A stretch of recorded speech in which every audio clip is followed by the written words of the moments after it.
ఆస్ట్రేలియాకి వెళ్ళినటువంటి ఇది ఒక పక్కన ఆ, భారతదేశంలో దీపావళి పండుగ ఘనంగా జరుపుకుంటున్నటువంటి వేళ కుటుంబంతో పక్కన బిడ్డ భార్యతో సంబరాలు చేసుకోవాల్సినటువంటి లోకేష్ ఆస్ట్రేలియాలో ప్రభుత్వపు పిలుపు మేరకు అక్కడికి వెళ్ళటం, అక్కడ లుక్ ఇది లోకేష్ లుక్ మారిపోయింది. అక్కడ కొంత స్టైల్ మార్చారు, అట్లాగే ఫుల్ హల్చల్ చేస్తున్నారు.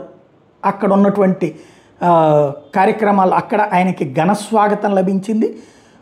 ఏదైతే విశేషం ఏంటంటే ఆస్ట్రేలియాలో ఆయనకి ఘన స్వాగతంలో ఇది ఒకటి, ఎయిర్పోర్ట్లో స్వాగతానికి సంబంధించినటువంటి దృశ్యాలు.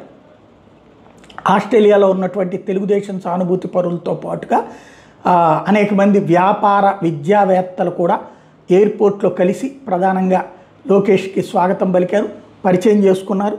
అదంతా ఒక ఎత్తు అయితే అక్కడ సిడ్నీ విమానాశ్రయంలో లోకేష్కి స్వాగతం పలకడం ఒక ఎత్తు అయితే ఆ చుట్టుపక్కల ఉన్నటువంటి ప్రాంతాలలో భారీ ఎత్తున దాన్ని ఏమంటారు ఈ పెద్ద పెద్ద హోర్డింగ్స్ ఏర్పాటు చేశారు లోకేష్కి.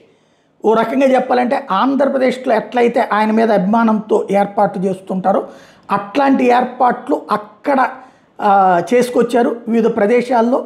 తద్వారా లోకేష్ మీద తనకున్నటువంటి అభిమానాన్ని ప్రొజెక్ట్ చేసుకొచ్చారు.